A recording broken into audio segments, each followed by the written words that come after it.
You want to know how to kill your business in one simple move? Now you're probably going, Bill, why would I want to know that? Well, what I want to do is explain to you how one decision can kill your business.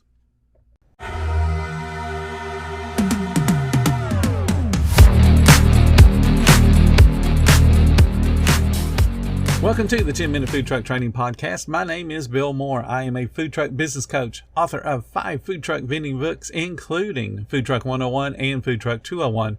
This podcast is all about helping you start and grow your food truck business.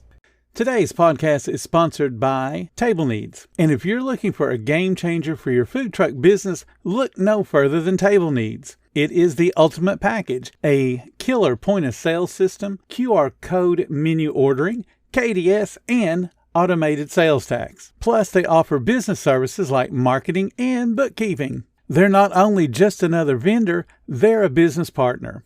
Check them out at tableneeds.com or find them on Facebook.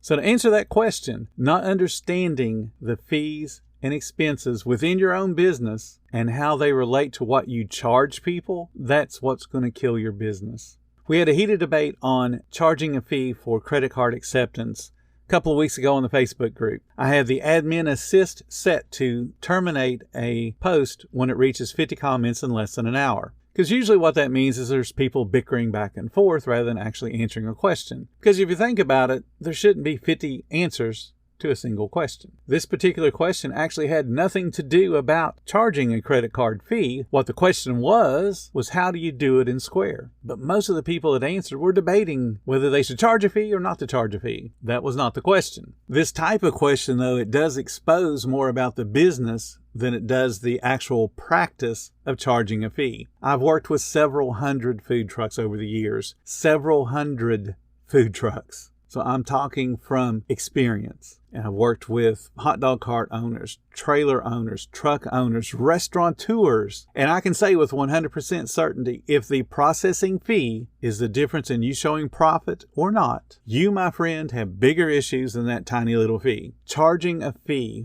to accept a credit card is a financial band-aid. What's really needed is a tourniquet to stop the hemorrhage of cash. But most people don't do that because they're not reminded every single day of, hey, Square is taking 3%, and they can see that number. But let me give you a couple examples. Every food truck, and I can say this 100%, every food truck that is unprofitable has 2 major issues. The food cost is uncontrolled. The labor cost is unproductive. That's it. If you're looking at your P&L statement from last year or last month and you didn't make a profit, there's your 2 issues. Food cost is not controlled. Labor is not productive. Credit card fees are never the reason a restaurant, food truck, hot dog cart fails. Never. Now, the novices and small-time thinkers believe those fees are the only thing standing between them and a retirement on the beach in the Virgin Islands, but it's not. When you wrote the recipes for your food truck in that dream stage, you were not controlling food costs. What you're doing is saying this ingredient, this ingredient, this ingredient added together, I'm going to multiply it by 4, and there's my food cost, or there's my menu price. People think that all the time. They have a 25% food cost, but they don't. The last food truck that I walked on thought they were controlling food cost, but I could tell them after watching them make one sandwich, they were not. And they were rather surprised. I watched them make their signature product, the one their food truck was named after. And I asked them, how much meat's on that? And they gave me an amount. And I said, there's no way that amount of meat is there. Let's weigh it. Oh, we don't have a scale. So how do you know that you're putting that amount of meat on there? They didn't. Had no clue. So I said, let's do a food cost. Let's do an actual food cost. And we did. We took an inventory, compared it to the sales, and guess what? They were running a 42% food cost. They priced their menu to run 30%. That's 12%. They were off 12%. Now, I'm pretty sure that 12 is bigger than the 2.6% that Square charges. But since you don't get a daily report telling you how much your food cost is off, you worry about the 2.6. Because you get that report and it says, hey, we kept $200 out of your sales today because, credit card fees. And you worry about that. Another food truck that I walked on a couple of years ago thought they were super efficient with labor. I watched them for a week at lunch and dinner, and I pointed out some weaknesses in the scheduling and the utter inefficiency of how their food truck was laid out. Minor changes to the schedule, minor changes to the hours of operation, plus some major changes to the workflow, resulted in them saving 10% in labor. And the owner got to work less and got to make more money. Now, I went to school in the 1960s. I'm pretty sure, even with new math, that 10% is much bigger than 2.6%. It's easier to charge more than it is to actually examine your financials and figure out where you're losing money, because that takes work. Yes, adding a fee is increasing the menu prices. That's all that it is. But you're only increasing it for certain people. So now you're being discriminatory. You as a business owner decided that those evil people that have the audacity to pay you with a credit card should pay more than the people who are paying you with cash. So you're treating one group of people differently than another group of people. That's discrimination. Look it up. That's the textbook definition of discrimination. And you're doing it. The question again in that post was how to add a fee to Square. I know how to do that. Square is not that complicated, but I will not teach somebody how to do something that I know will hurt their business. So I didn't answer. I just let the post close itself because of all the bickering, and that was it. 71% of Americans do not like being charged a fee to process a credit card. 71%. The recent debacle with Toast, when they decided they were just going to charge a fee for somebody that was trying to pay online without telling the people, we're going to charge you a fee, they removed that fee after they had thousands of complaints. That demonstrates how unsavory those fees are to the general public. And yet little food truck owners say, hey, no one cares, and I'm going to charge a fee anyway. And you know why they do it? Because it's easy. There's no work needed. The second thing that makes it easy is because most people don't care. And the reason they don't care is because they're not informed. There are owners that'll brag that no one complains, no one cares.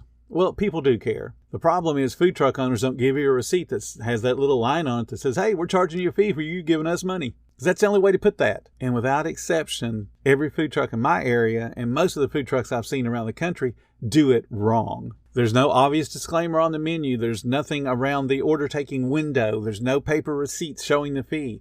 There is no charging sales tax on the fee as required by law. Now, did you hear what I just said? They don't charge sales tax on the fee as required by law. If you look up your state tax revenue laws, most states that I've looked at say that if you charge a service fee, and that's what a credit card processing fee is, a service fee, it has to be taxed because the state wants their cut. So you effectively, by not including that in the subtotal before tax, you're doing tax evasion. And you've got a receipt now that proves you're doing tax evasion. You're overcharging your guests because they chose to pay you with a credit card, and you don't like credit cards. And I bet you'd be the first one to complain about the supplier that adds on a credit card processing fee. And then I bet you're not smart enough to include that processing fee in your expenses for your food or your paper, because what it did was it effectively increased how much those ingredients cost to you. But you just want to get even with everybody else, and I'm just going to pass on the fee. Now, if you want to know for sure if your guests are willing to accept a fee, just ask them. But don't whine. Don't go, I'm a small business, and these fees, they really cut into my profits. Would you care if I charge you, let's say, 4% more? Let's see what they say. Most likely, if you live in a decently affluent area, they're not going to care. They're going to say, raise the prices. There's your sign. Raise your prices 4% and treat everybody the same. Debit cards are exempt from those fees. Most people don't know that. But when you add a manual key to your Square or to any other POS system that charges a 4% additional fee, basically a reverse discount, you're going to hit that key every single time you see a Visa or MasterCard logo, even though it could be a debit card. And guess what? It's illegal to charge a debit card in that manner. A debit card is considered a cash transaction. Now, what this will cost you in the long run is the privilege of being able to accept credit cards at all. And if you have no way to accept credit cards, you also have no way to accept debit cards. No one ever addresses the debit card use when it comes to fees. Just ask your merchant account processor. You can read the rules on Square's website. And then pay close attention to the last question asked on their frequently asked. Let me add one more nail to that coffin of nonsense fees. Mathematically, adding a 2.6% to your receipt means you pay more in fees, and you're still not covering all the 2.6. Take a $10 charge. You add a 2.6 fee. That means you're telling the guest, I need to charge you $10.26. Square will then deduct 2.6% of that $10.26, which is 27 cents. They send you $9.99. And this still doesn't account for the 10-cent transaction fee. You want to make real money? I mean real money. If your credit card guests are willing to be sheep and pay you extra for that credit card processing fee, then do the smart thing. Raise your prices for everybody. And guess what? You get to make more money instead of attempting to save your way to prosperity, because you can't do that. You cannot save your way to prosperity. You can ignore my experience. I've only been doing this since 1977. That's 46 years. I can guarantee you that if you go ahead and put on that processing fee because some nut from a POS system said, hey, just do a cash discount, and there's a whole line of problems with that too, but we're already going to be near 10 minutes as it is. If you want to ignore my 46 years worth of experience and then wonder why you're still struggling, just add on a fee. You're still going to be struggling. Now my question is, if you add on that fee, do you think you're still going to be around 10 years from now? I'm pretty sure I will be. I'll still be doing business. The question is, will you? Thank you so much for listening to the 10-Minute Food Truck Training Podcast. If you're finding all the information helpful to your food truck business, please become a monthly supporter of the podcast. Just hit the support button or follow the link in the description. Every little bit does help keep us going. Join our Facebook group. It's called Food Truck Training. We have a whole bunch of awesome members at all different levels, from brand new beginners to decades-old veterans. They've all got your back when it comes to helping you with your food truck. And again, thank you for listening. Come back tomorrow, because you know I got plenty more to say when it comes to helping you and your food truck business grow.